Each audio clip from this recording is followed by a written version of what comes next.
everyone. Thank you for coming to Breaking In, Expanding Access to Creative Careers. I'm Rachel Conrad, and I'm the partner manager here at the Impact Lounge. But I've also worked in workforce development for the past 2 years, running an entertainment workforce pipeline for formerly incarcerated women. So this topic's very near and dear to my heart, and that's why I'm so excited to have all these panelists here to talk about this subject. We talk a lot about representation on screen, but what I want to talk about right now is about behind the camera and making sure that we're doing what it takes. We're talking about what it takes to break in, to stay in.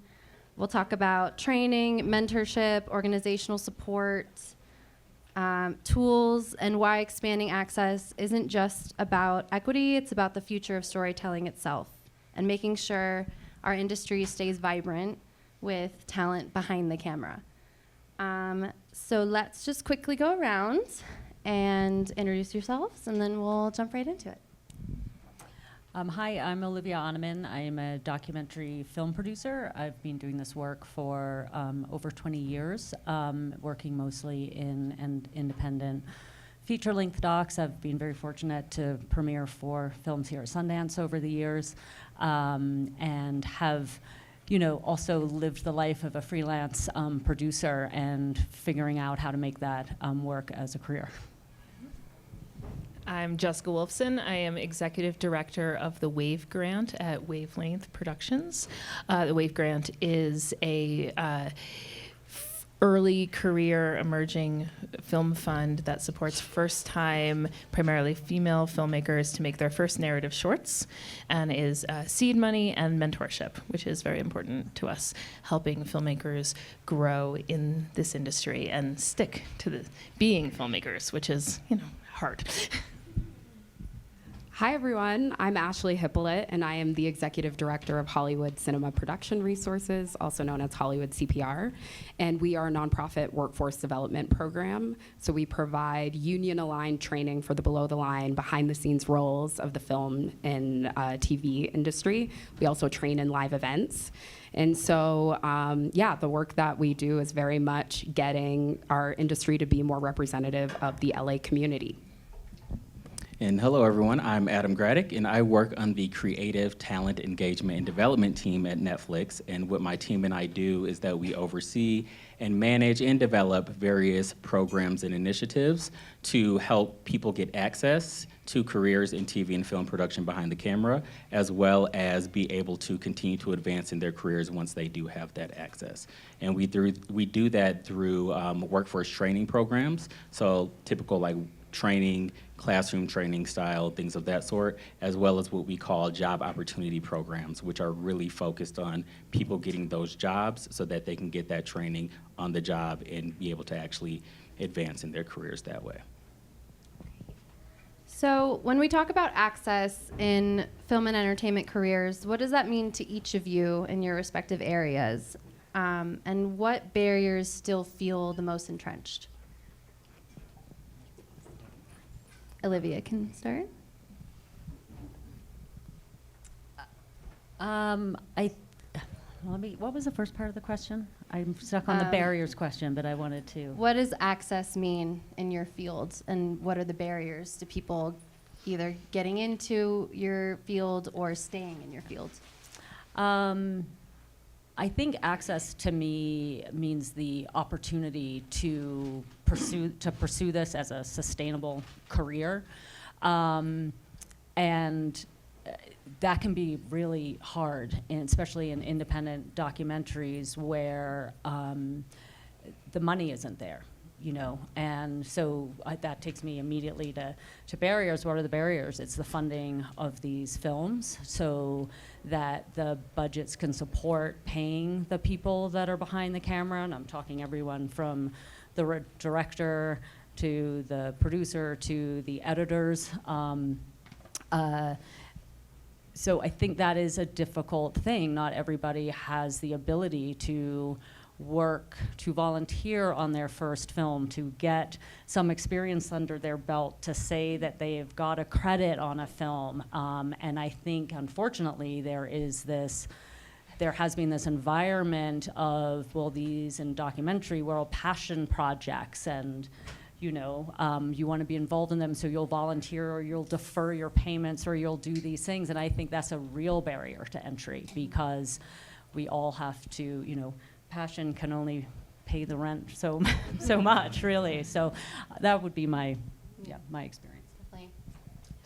Well, for emerging filmmakers, getting yourself in the door is really hard. We work in an industry that's based on connections, and when you don't have those connections, it's very hard to be able to, put yourself out there and find your community and also the people who are going to hire you for the next project. And so we've been focusing a lot on creating community. That's really important to us, because the cohorts and the alumni who go through our program, we want them to continue working together and continue building out, because as they grow in their careers, that's how it expands. When I think of Access, I think of the origin of Hollywood CPR. So we were founded by Kevin Considine, who is a set dresser, and the organization was founded 30 years ago. So he walked onto the production set and he said, there's such a missed opportunity without us seeing LA folks getting these union paid jobs. And so he wanted to create a transparent pathway into the union. So what he did is he got together with the local union, the IA, and a number of stakeholders and studio partners, and he built a hands-on technical curriculum that not only addressed the technical skills that you need for these trades like grip, set lighting, etc. He also entrenched the set etiquette and the soft skills that we know are so necessary for you to be hireable. And so in our model, it's like a 3-phase model. So we work with the public school system and the community college system. And our students are then first exposed to all of the careers in production that you could pursue depending on your interests. And then we have union instructors in the classroom that are able to impart that skill set into the next generation. But the secret is we also have folks that are actively working that are in the classroom so that they could potentially vouch for these students and extend their network. So for us, that's really important. And then we work with studio partners like Netflix and Amazon and NBC Universal to put these students as additive to set trainees in these departments. So we're really trying to unlock that networking opportunity for our students, because as we know, this is a who you know business, and we try to replicate that as much as we can. And for me, access means just making it very transparent and clear, similar to what Ashley is just saying, in regards to how someone can get into this industry. Just as easy as it is for someone to Google how to become a doctor, and it's a clearly laid out path on how to do that. And yeah, it's gonna be a lot of work, it's gonna take time, but if you're willing to put in that time and that work, it's a very clearly laid out path for you to be able to do that. That's how I view access into this industry being one day, like ultimately being one day. And what I believe is probably the most entrenched barrier right now at this time kind of goes back to what others on the panel are also saying, is just building that network. This business is all about who you know, and it's very understandable why. This is a very high stakes business. A lot of the times your reputation is only as good as your last job. So the inherent risk that people may feel that they're taking on hiring someone that they don't know or they're not familiar with, it exists and it is there. So helping folks who come into our programs be able to expand their network and understand the importance of that, and giving them those opportunities to be able to work alongside people who are going to be able to help bring them on from job to job to job and help to continue to mentor them and help them grow as well. So let's talk a little bit about why this matters. Why does equitable access behind the camera matter, not just morally, but creatively, economically, to the future of the film industry and the content that's created? This is for anyone who. I can start. I think it's really important to have different points of view and different voices, and you're not going to have different voices unless you have opportunities for immense amount of people to be able to share that content. Otherwise, you're going to hear the same stories over and over again, and we're going to make more Marvel movies over and over again, and we're never going to hear from the people who are really experiencing what life is like for, in this society. Yeah, no, I echo everything that you said. And I think there's always this need to like make a business case, but it's so obvious that the content gets better when you have people with varying perspectives at every level of a production. And I think for us, so we work with a number of pipeline partners. We work with the Anti-Recidivism Coalition, US Vets, Brotherhood Crusade, a lot of community organizations. And something like working with someone that was formerly incarcerated and working with them and see how hard they're working, it completely changes the narrative of what people think of a certain community. And so some of our students that come from ARC or some of the other programs that serve that population can outwork anybody. And so it is, to me, it's just shifting that narrative that we need to get out this idea of stereotypes, but people are their own people and they can really, they can make an impact on you. And for me, when it comes to just the creative aspect of why this makes sense, why it makes sense to expand access and bring more people into the fold, is because at Netflix, we hire the best person for the job. We're always gonna hire the best person for the job, but how do we know it's the best person for the job if we are very narrow in our search for those candidates? So the more that we can expand our search for candidates, the more people can be considered and the more that we can actually find the best person to do that job, regardless of what their background is. So that's going to help us to not only elevate our content and be able to tell authentic stories that are going to resonate with our global audience, but it's also going to help to increase the competition as well that's out there. And it's going to help everybody step their game up. If you are working with the best and hiring the best, then that's going to make everyone else have to rise to the occasion as well. And that's overall going to help to elevate not only the content that we produce, but the content that's produced throughout the industry. And it's really just going to overall just make it so that this industry will be able to transform a lot quicker than it currently has been. So we talked a little bit about this already as far as, the barriers that we're facing in the industry and kind of how your respective initiatives are creating solutions to the problem. I was wondering if Olivia, you wanted to talk a little bit more about what solutions is the DPA creating, what tools to overcome this challenging access part where you have to work for free and not everyone can afford to do that, et cetera. So how are you addressing that? So I'm here on the panel representing the Documentary Producers Alliance, which is an organization of about 600 documentary producers. It's a volunteer-run organization, and some of the work that we have done over the years is producing guidelines. And our most recent set of guidelines, we have guidelines on crediting and financial waterfall to help guide producers on the financing side of a documentary film, and then more recently, contracting guidelines and how to negotiate and speak for yourself, and sort of like a tool for people who are both emerging and veteran producers, and reminding, I'm going to say ourselves because it was written by producers for producers, and reminding ourselves and our colleagues of the value that we bring to the table to make these films, and how not to work for free, and how to negotiate points into a contract, and how to work with a contract and not to work without a contract, and all of these things that protect you in your involvement in a project. I think the other thing that the DPA does really well is when we're talking about networking, right, and mentorship. It is an organization of producers who are in all different stages of their career, and it's really, there is an environment of mentoring and networking and relying on each other and using each other for resources and advice. And I think in that way of creating that environment in the organization, it helps with this question of access.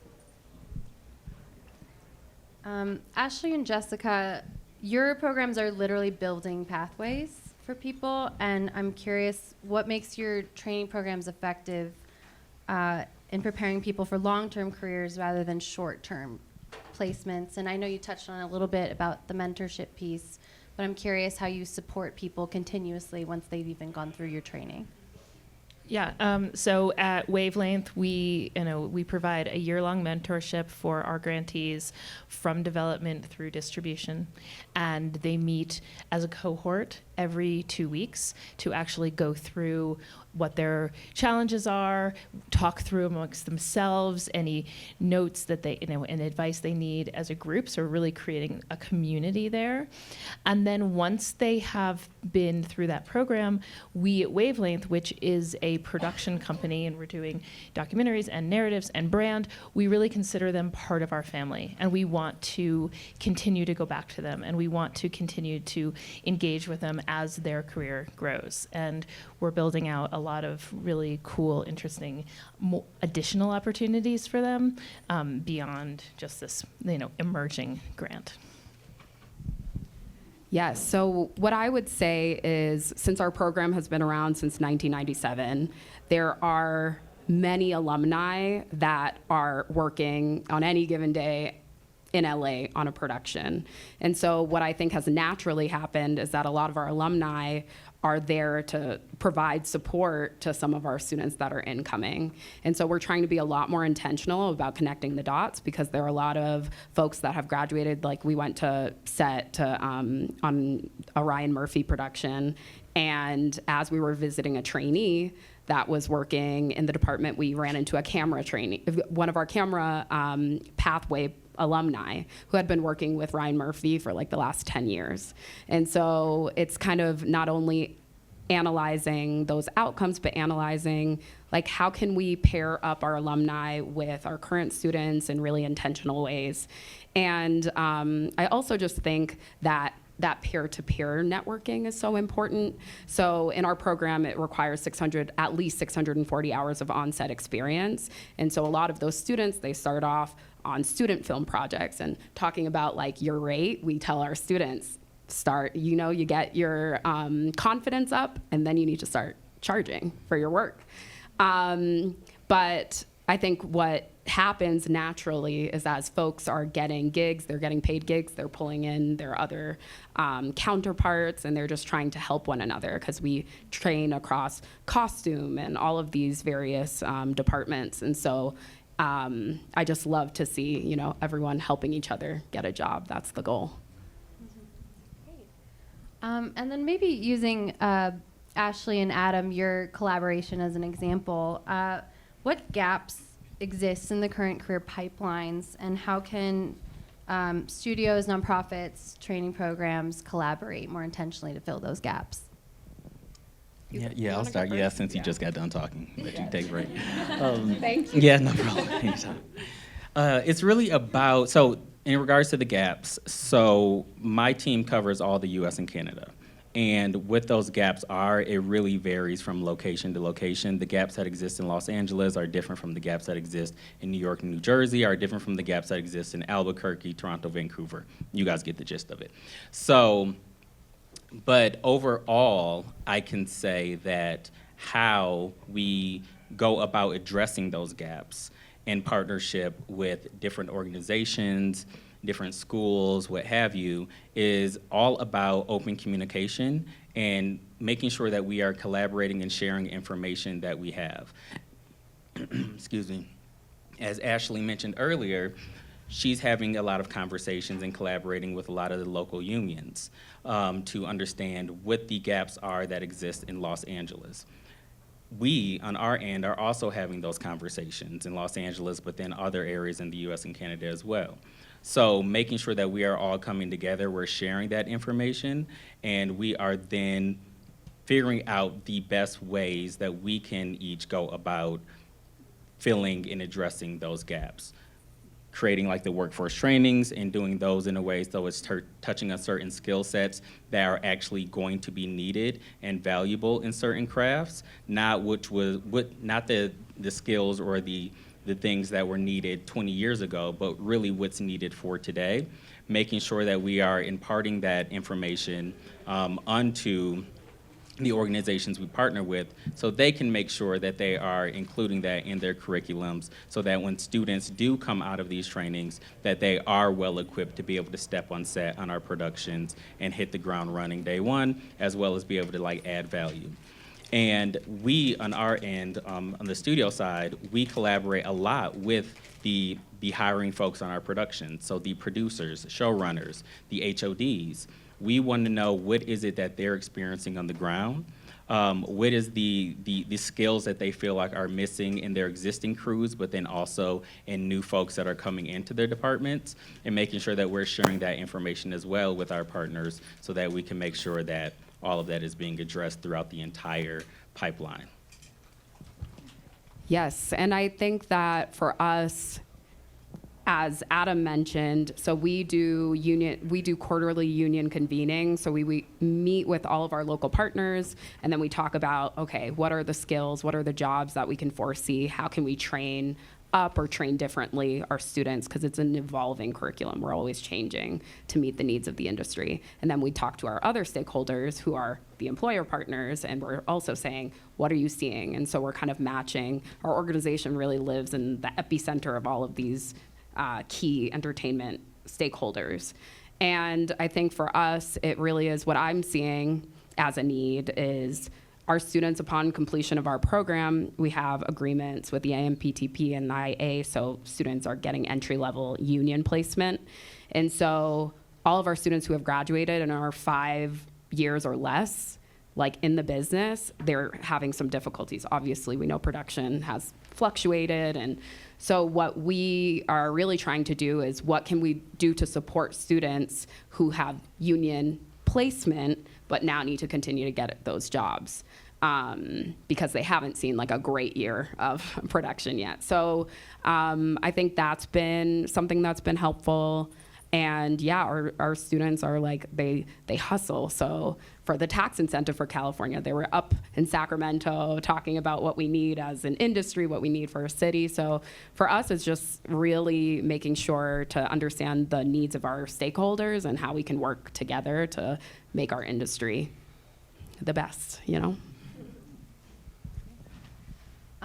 So we talked a little bit about tools with your contract negotiation tool. But I want to talk about technology and how technology has sometimes been the enemy to people, or the perception is AI is taking all of our jobs, or it's removing opportunity. But I kind of want to talk about the other side of the coin, about how is technology and AI possibly creating opportunities and leveling playing fields for certain folks. So that's to everyone.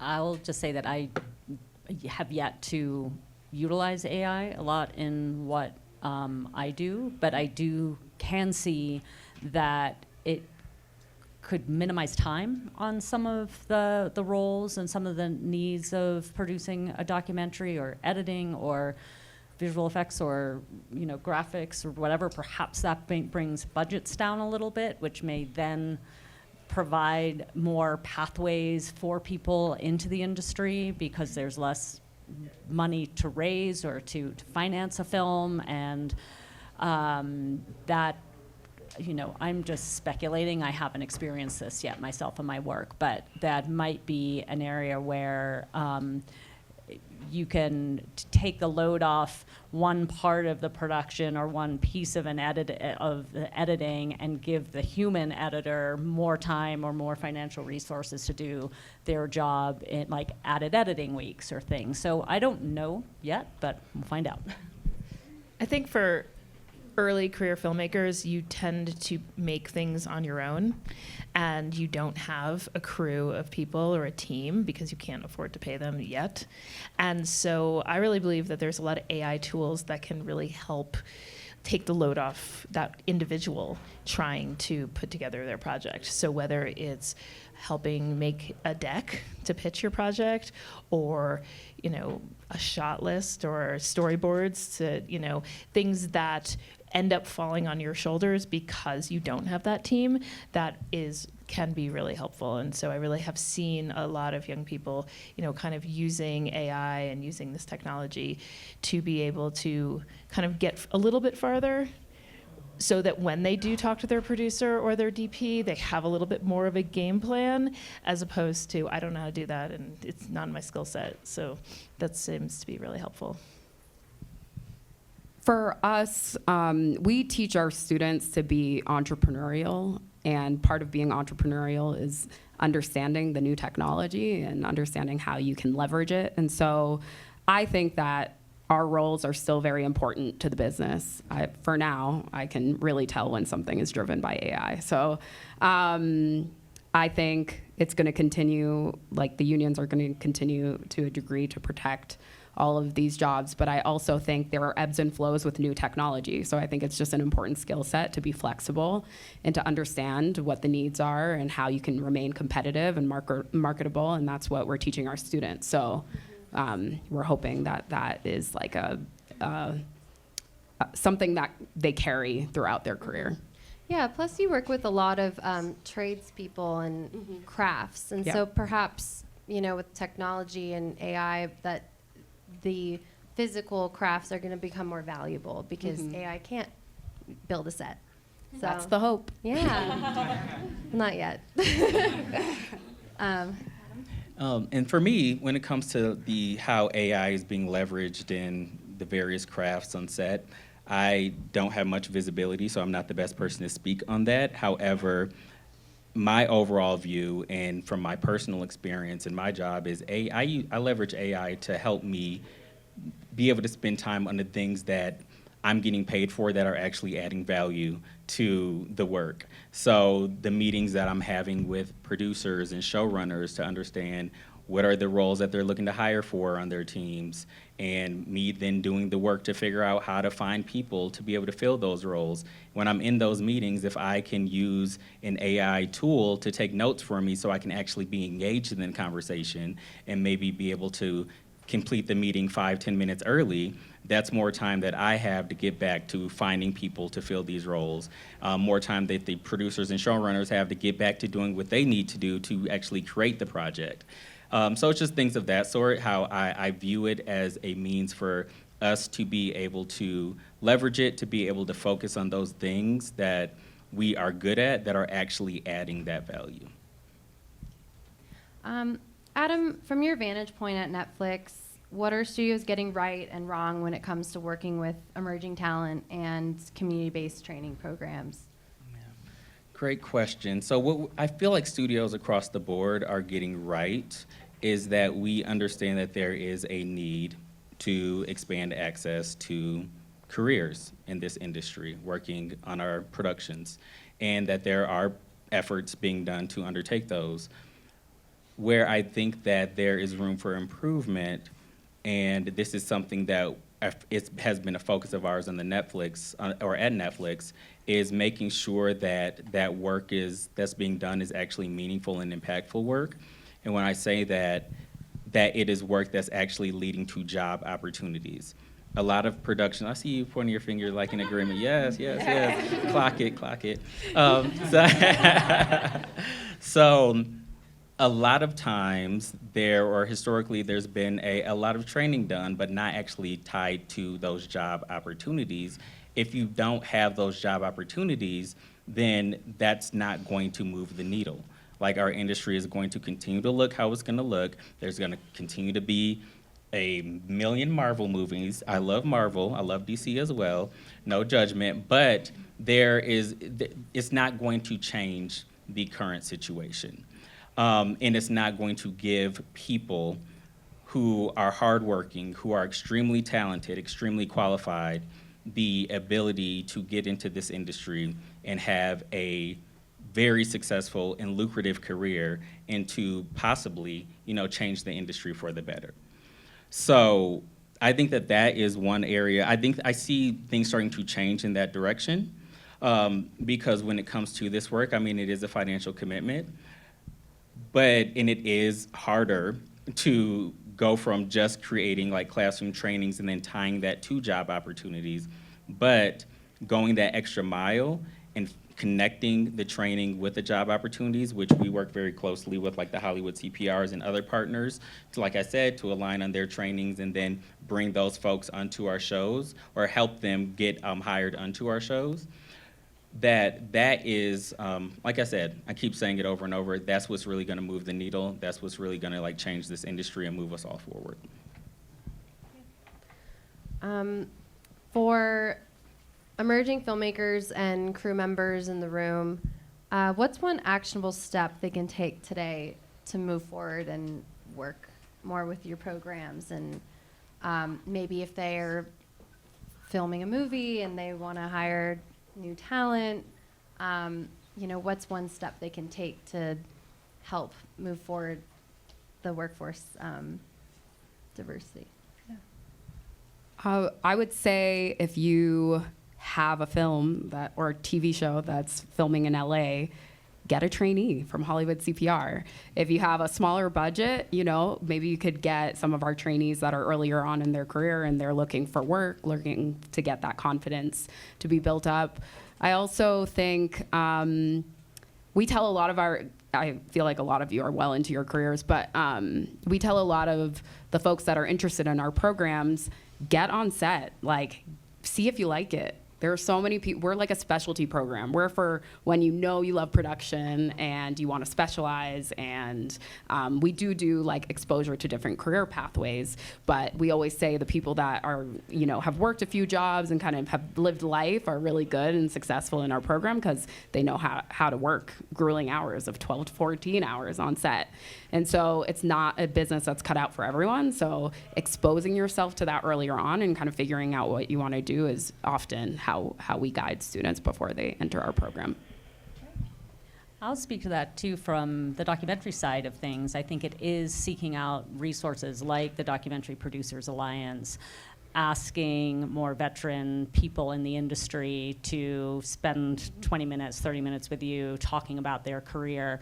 It's also, I think, understanding, a lot of people think that being involved in film is being the director. And when you look at a credit list that rolls for 5 or 10 minutes at the end of a film, like every person, every role from legal to editing to cinematography to sound, location scouting, whatever it might be, there is, directing's not the only role there. And if you want to be involved in this industry, think about the different types of things you can do. If you're a lawyer and you want to be in the entertainment industry, there's a lot of all productions need a legal touch to them too. So I would say do that sort of research, but use the people that you might know or the organizations that are out there with people who are willing to talk about their own career path. So I think that's where the mentoring piece comes in, because it can be really enlightening. And I will speak for myself that in my career, I've had people along the way who have shared their experiences, who have introduced me to people, who have invited me onto a project to do a particular part of it, and that's just grown into, I look back 20 plus years, I'm like, oh, this is my career now, but I didn't start out that way. And just to expand on what Olivia said, I think it's really important to diversify your skill sets as well. I'm looking more at the independent film world. Being a director of independent film is incredibly hard. So if you can be a director, but you can also edit, or you also shoot, and you can figure out or you work in commercials and you do more commercial work, because you need to pay your bills at the end of the day, and you need to pay your rent and support your family, and you are not going to do that making independent films, sadly. So if you can find other jobs within the industry and those jobs continue to help you grow as a creative, as an artist, I think that is so important, and it shouldn't feel bad. You shouldn't feel bad about that. I think it's people are like, this is what I'm doing, this is it, and you stay in one lane, and I don't think we can. We don't have the luxury to be able to just, be a singular person. We have to be a multi-hyphenate. And then just adding on to that, ultimately, my advice is just continue doing what you're doing. Like, take advantage of every opportunity that comes your way. Tagging on to what you're saying, like, wear multiple hats, learn new skills, do different things, make yourself even more marketable, and you never know where it's going to lead you. Like, you can go into this industry thinking that there is a clear path that you're going to start here and then you're going to end up being a director, but you could end up doing 100 different things before you get there, or you could end up doing a thing that you didn't even know that was going to get you there, and it then takes you there. So just continue to take advantage of all those opportunities that come your way, because you never know where they're going to lead you. And it could also end up revealing to you that you're passionate about something that you didn't even know that you'd be passionate about. I'm sitting here today, like, I'm a finance guy and an accounting guy, and I work in talent development. And that was all because, and actually I started my career working for the state government in tax compliance. I was a glorified tax collector, worst job ever. But if you work in that job, no shade to you, I get it, you gotta pay your bills. But it's like just continuing to check in with yourself, number one, to see, like, what are the things that I'm doing that I enjoy versus the things that, I might not enjoy. How can you do more of those things that you do enjoy? Find those opportunities, go after those opportunities, and just let life take you where it takes you. I was just mentally checking if I did my taxes yet. If not, I'll get you. I was like, maybe we can meet after this. You can give me some tips. So for anyone who, is an employer or funder in the room, hopefully, maybe, what's one thing they could start doing tomorrow that would meaningfully expand access? Support programs like this, right? I mean, that's the most important thing. If there's anyone here who's interested in getting involved in, like, on the ground early career, it's so important, because then you also have a stake in that person. You have a stake in that talent. And then when that person's career grows, that is an accolade to you and your business and your brand. And that's so important. I think that's a real, this is a long game. And, we're all in it for the long game. So let's look at it like that. Yes, all of that. And I think for us, obviously, we're a nonprofit organization, and we have active, like, probably upwards of 6 programs, but we still need funding to get makeup and hair running and some of these other pathways that I think are really critical to have representation, especially when you have a lot more diverse of a set and you want to serve diverse talent appropriately. So we're really trying to have our imprint in all pathways that are represented by the unions, and also we're expanding to other cities where there are production hubs. So yeah, if anyone wants to support that, please let me know. And I say just assess your programs or reassess your programs and see, are they really having the impact that you want them to have? So going back to making sure that programs are focused on those job opportunities, that is ultimately the goal and what's going to move the needle. But then also there are needs to do general workforce trainings as well and invest in those. So whatever the goals of your organization are, just do a assessment to make sure that the programs, the investments, how your company is spending money and time are actually aligned with those goals. I'll speak as an employer. As a producer, I do employ people, and I try in productions to make sure we do have younger talent, and within that, there's an opportunity to mentor that person so they can learn the role. So much of what we do, you learn on the job. I didn't go to film school. Some people do go to film school, but I don't know if you actually come out with the, kind of like any job, right? You don't necessarily come out with the skill set on how to do it on a day-to-day basis. So if you can pair people on a team and really take time, which in some ways it can slow down part of the process, but I think overall it is a big benefit, and So yeah, I think it's mentoring, bringing people on and making sure they have the support to learn what they're doing. If you could redesign one part of the industry from scratch, recruitment, training, hiring, mentorship, what would it be and why? I'll start with this one. It would be, because I actually thought about this question a lot. Not that we got the question in advance. I had no idea what we were going to be asked today. Who knows? This is all improv. It's improv. It would be to give a little more time in the hiring process. And I say that because if we, like going back to what I was saying about there being like an inherent risk of working with someone or hiring someone that you haven't worked with before, especially newer talent. A lot of times you're having to hurry and crew up, and you don't have time to do a search for more candidates and actually take your time to put them through an interview process where you can actually feel more confident about bringing someone onto your team that you may not have been able to work with before, or that you just may not have worked with before. So if we could just add a little more time to that process, give people time to actually go through an interview process that you might have to go through at like a studio or something, I feel like it would kind of reduce that barrier when it comes to the industry. But I also understand why things are the way that they are. You know, time is money, money is time, and you got to get things up and running and moving and wrap and move on to the next one. Yeah, I guess I would answer this question a little bit like as my individual self. I think I started off my entertainment work career at a talent agency as a Hollywood assistant. And there was a lot I didn't know how to navigate, and I think I found my mentors a little bit later, but once I did, it was a game changer. Like, they put me in touch with my next opportunity and my next opportunity and my next opportunity. So for me, someone took a chance. That like first person that hired me took a chance on me. And I think, and I try to be that chance for other people. Like, if people reach out and I know them, like, I try to help them to the best of my ability. But You did for me.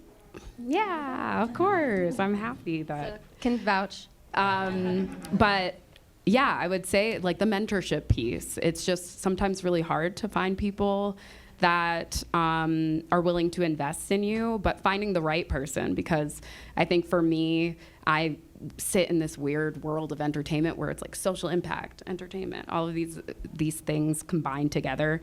But if you have a chance to like lend a hand or have a conversation and like meaningfully like follow up on someone's career, I think that's a game changer. I agree with both of those things. And I would add also that creating safe spaces for failure is incredibly important. And creating spaces where you don't have to walk in the room knowing everything, and you can ask the dumbest questions and they aren't received as dumb questions. Yeah. And being, especially for emerging filmmakers who are just coming out of school or maybe changing careers and trying to tell stories, and having the opportunity to make mistakes in a safe space is something that, we don't really get. We learn on the job, but being able to fail on the job is also really important. And being able to fail on the job and then get up and get another job, right, is important too. And I don't think that we have that opportunity right now. I think what I would change is a pathway for easy money to make these films, because that really does open doors. We're sitting here talking about work, and we're talking about careers and sustainable careers in this industry, whether it's independent documentary film or narrative film or studio and television work. And the bottom line is everyone who's working in this needs to make a living doing it. So if I could wave my magic wand and have fully funded productions that support sustainable salaries and benefits. As an independent filmmaker, benefit isn't something I've ever received in my life. So that would be my change. Okay, I think we're going to open it up to questions. Oh, wow. Okay. All right. Okay, let's start in the front here. Adults on the autism spectrum have one of the highest unemployment rates. Adults on the autism spectrum have one of the highest unemployment rates in the country. And they have a lot of separate programs, I guess. And so my question is, I guess industry-wise, is there a way for like your kind of programs or to kind of link with the programs with adults or teens, you know, looking for entertainment careers?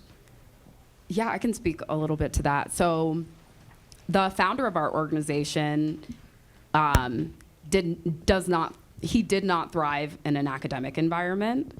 And so the curriculum that we've made for a lot of the craft pathways are very much for folks that are hands-on learners. So for us, that's never been a deterrent for people that are different, that learn differently at different, for us, that's, like I said, the origin of how our organization came to be, because he thrived in like shop programs in a skill. And so he wanted to open up those possibilities for other people that were like him. And so that's why I said there's like a bit of a balance between the academic component of our curriculum versus the technical, because we want to leave room for people that learn differently. And from my perspective, yes.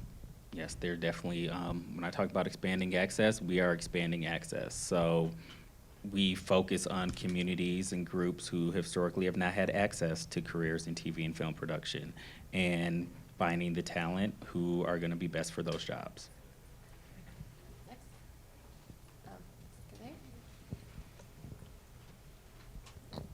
Okay, I just want to preface by thank you for forming this panel. Seeing people similar to me or people that have definitely been through similar experiences as me at the top is huge. So congrats to all of you. I started off and am still an actor and went to LaGuardia High School of Performing Arts and did some child acting, but my dreams haven't changed, but they've expanded into filmmaking. And they're way bigger now because I was grateful enough to attend film school, and I want to be like Mr. Donald Glover, Childish Gambino, you know. But yeah, but I know what I look like, and I don't look like I've held a giant camera and DP'd and made films, directed them. So I wanted to just know for all of you, what was the first time in a room where you felt oh, I'm being heard right now, and what led to that? That's such a good question. I really fell into what I do. I was working as an editorial assistant at a travel magazine, and I sort of just happenstance, a documentary producer was renting office space, and I started volunteering on that production. And I think I was really fortunate from the very beginning. I felt very welcomed into this new medium and onto this team of people. And I would say, so it was kind of from my first project, I think I just landed with the right people who were open and welcoming and taught me and were patient and considered me to be additive to the process. And I think I've tried to do that with others on teams too. So I had it from the get-go. I started as a photographer. I went to school for photography, and I really wanted to be a fine arts photographer, which is a very hard job to have, and actually probably not really a job. And I fell into documentary filmmaking, which is a big part of my background. And my first foray into that was to call up my favorite filmmakers and just say, can I come work for you for free and be an intern? And they taught me so much that actually gave me the confidence that I could switch careers and become more of a documentary filmmaker, and now someone who is really into supporting others. Yeah, I would say that was having been an assistant at a major talent agency. I think it was a lot of unlearning of, oh, I can speak up. I can get into this client meeting and really be meaningful. And a lot of my work has been in advising talent, like actresses, athletes, on their philanthropy prior to this job. But I feel very empowered by our board. They're comprised of head of production incentives at HBO and head of the IA, somebody that is in IA leadership. So they've always made me feel really empowered. They've always supported my instinct. And yeah, I think it just takes unlearning, believing in yourself, and knowing that you do have the credentials and the experience to speak on these things because you're prepared, unlike some other people you may encounter. So, great question, by the way. And for me, it was when I started working at Netflix in production finance. And at the time, I was a coordinator. And I had an idea for a program to help address the fact that there was not a lot of, access to working in production accounting on our shows. It was really, really gate-kept. And I had an idea for us to go start talking to schools in the local LA area about careers in TV and film, production accounting, and production finance, going to business schools, going to film schools. If you're in film school and you're good with numbers, what about production accounting finance? If you're at business school and you think films are cool, what about production accounting and finance? So started doing that, and in doing that, a lot of questions were, oh, that's great. We want to work on your productions in the accounting office, or we want to work at Netflix in finance. And I was like, oh, well, how about we create a program for that? And had that idea. The head of production finance globally at Netflix at the time was like, that's an amazing idea, run with it. And for me, that was the first time that I truly felt heard in my career. And that program has been incredibly impactful. We launched it 7 years ago now, which is crazy. But it also launched me on a career to be able to do this work full time as my job on a much grander scale for the company. But ultimately, that was the moment that I felt heard. And I have not stopped speaking up since. I love that I'm learning so much about you.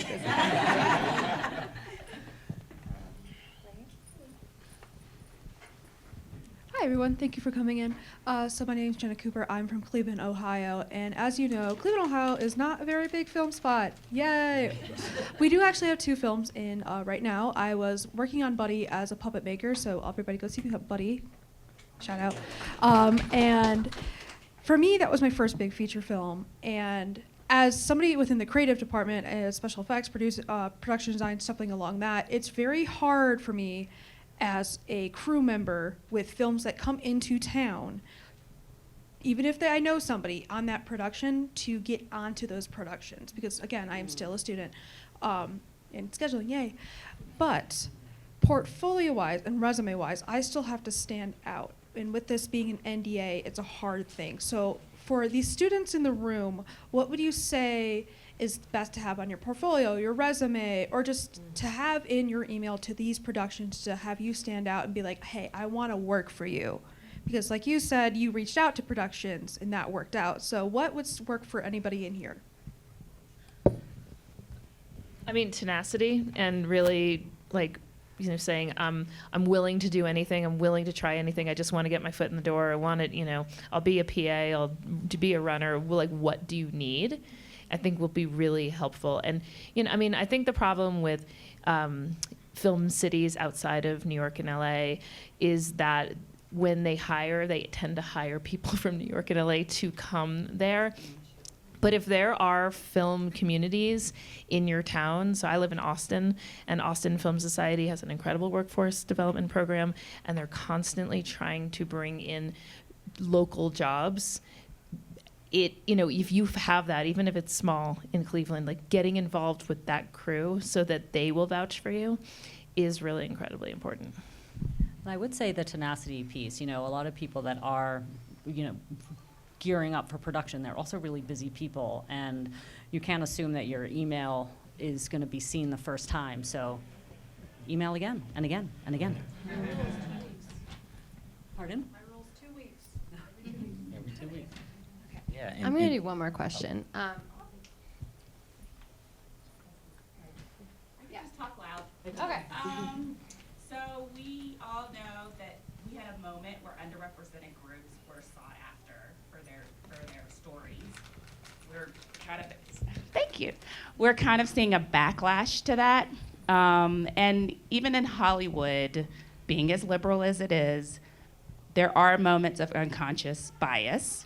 So how do you help the people that you mentor, or even the people in this room, deal with moments of unconscious bias in hiring, in when you are actually hired, after a job, but from I know this is a very weighty question, but from three perspectives, because there's the perspective of the offender, there's a perspective of a bystander, and then there's a perspective of the person who felt harmed.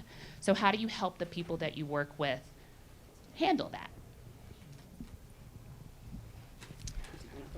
Yeah, I'll go first. When it comes to folks that my team works closely with on our productions, get basically for people to work under, we make sure that those people are not going to, they're going to be well equipped and well prepared and actually want to bring people onto their team and give them opportunities to be able to grow and get that on our hands-on experience.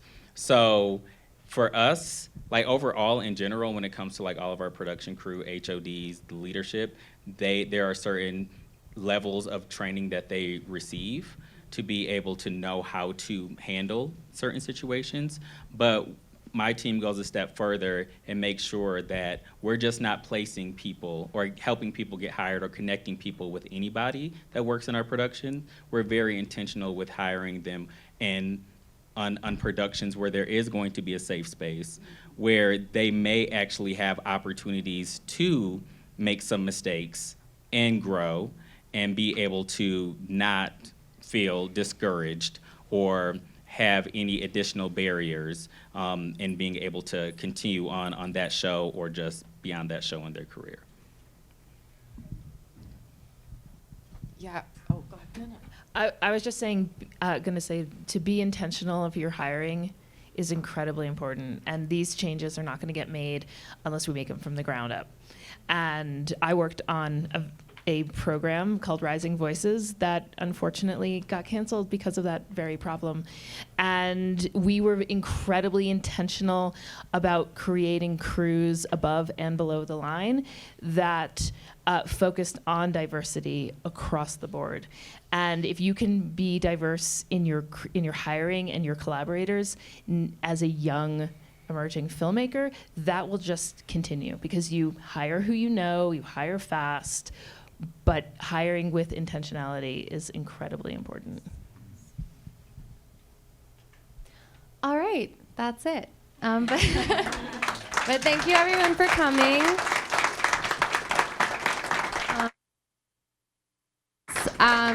We have a ton more programming here at the Impact Lounge, so go check out another session. I think there's a cool podcasting one in the main theater that might be halfway done. You can catch that. And then we have just more the rest of the day. All right, thank you. Thank you.